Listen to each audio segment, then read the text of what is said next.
Hello बच्चों, let's read this question and the question says that which one of the following relations on R is an equivalence relation. Now let's see the options. Option A AR1B by equal mod A is equal to mod B. Option B AR2B by equal A greater than equal to B. Option C AR3B by equal A divides B. Option D AR4B by equal A less than B। तो आइए अब इस question को यहाँ पर हम solve कर लेते हैं। इस क्वेश्चन में हमसे कहा गया है कि हमें बताना है कि इनमें से कौन सा ऑप्शन जो है वो इक्विवेलेंस रिलेशन है। तो यहाँ पर हम की कॉन्सेप्ट यूज़ करेंगे, कॉन्सेप्ट दैट एन इक्विवेलेंस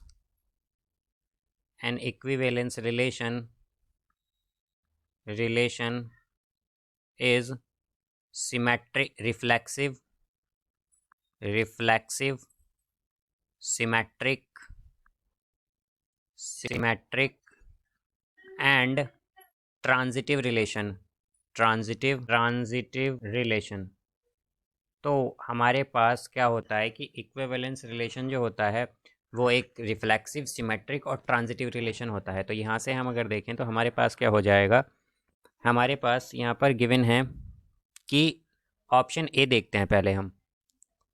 तो ऑप्शन ए जो है इसमें हमसे कहा गया है AR1 ARB एक्चुअली वो बाई इक्वल है किसके, यहाँ पर mod A equals to mod B के। तो रिफ्लेक्सिव की अगर हम कंडीशन देखें तो रिफ्लेक्सिव के लिए क्या कंडीशन होती है, रिफ्लेक्सिव की कंडीशन होती है कि अगर हम मान लें कि late A belongs to R1 की A बिलोंग करता है R1 में, तो यहाँ से हमारे पास क्या होगा कि मॉड ऑफ A जो है वो इक्वल हो जाएगा मॉड ऑफ B के, मॉड ऑफ A के। तो यहाँ से अगर हम देखें तो हम क्या कह सकते हैं कि R1 क्या है, ये एक रिफ्लेक्सिव रिलेशन है। R1 कैसा रिलेशन हो गया, रिफ्लेक्सिव, बिकॉज ये पॉसिबल है, हो सकता है हमारे पास। तो ये कैसा रिलेशन होगा, रिफ्लेक्सिव। अब सिमेट्रिक की कंडीशन देखेंगे हम यहाँ पर। तो हम क्या कहेंगे कि लेट, अब यहाँ पर हम लेट कर लेंगे कि A, B, C जो है, A, B, C जो है वो बिलोंग करता है R1 में।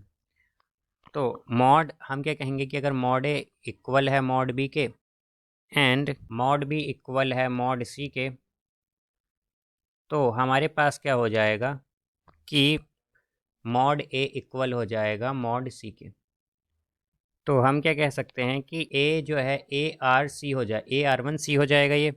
तो बेसिकली ये कौन सा रिलेशन हो गया यहाँ, तो इस कंडीशन से हम कह सकते हैं कि ये कैसा है हमारे पास, ये एक ट्रांजिटिव रिलेशन हो गया। बिकॉज ये ट्रांजिटिव की कंडीशन है तो हम क्या कहेंगे कि R1 इज ट्रांजिटिव रिलेशन। अब यहाँ से अगर हम एक और कंडीशन लें that A, B belongs to R1, तो हमारे पास क्या आएगा कि मॉड A इक्वल होगा मॉड B के, या फिर हम कह सकते हैं कि मॉड B इक्वल होगा मॉड A के।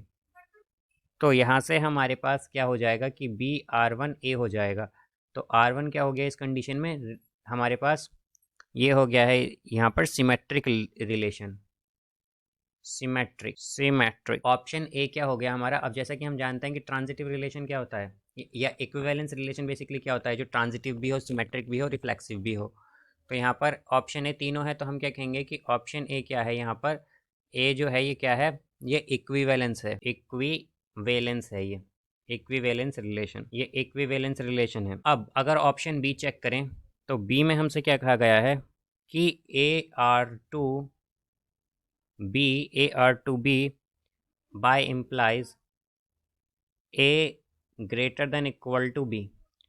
तो अगर हम देखें तो इस ये इम्प्लाई नहीं करेगा, इट डज नॉट इम्प्लाई, ये इम्प्लाई नहीं करेगा यहाँ पर दैट कि B greater than equal to A, ये कंडीशन यहाँ पर सेटिस्फाई नहीं होगी। बिकॉज हमसे कहा गया है कि A ही always greater than equal to होगा B के, B ग्रेटर देन नहीं हो सकता यहाँ से A से। तो हम क्या कहेंगे कि ये कैसा रिलेशन नहीं होगा, ये यहाँ पर एक इक्विवेलेंस रिलेशन फॉलो नहीं करेगा। बिकॉज यहाँ पर ये रिफ्लेक्सिव की कंडीशन को सेटिस्फाई नहीं कर रहा है, या फिर हम कहें कि सिमेट्रिक की कंडीशन को सेटिस्फाई नहीं कर रहा है, तो ये रिफ्लेक्सिव नहीं होगा यहाँ पर भी। अब अगर हम ऑप्शन सी देखें तो ऑप्शन सी क्या है कि AR3B बाय इक्वल क्या कहा गया है कि A divides B, A divide करता है बी को।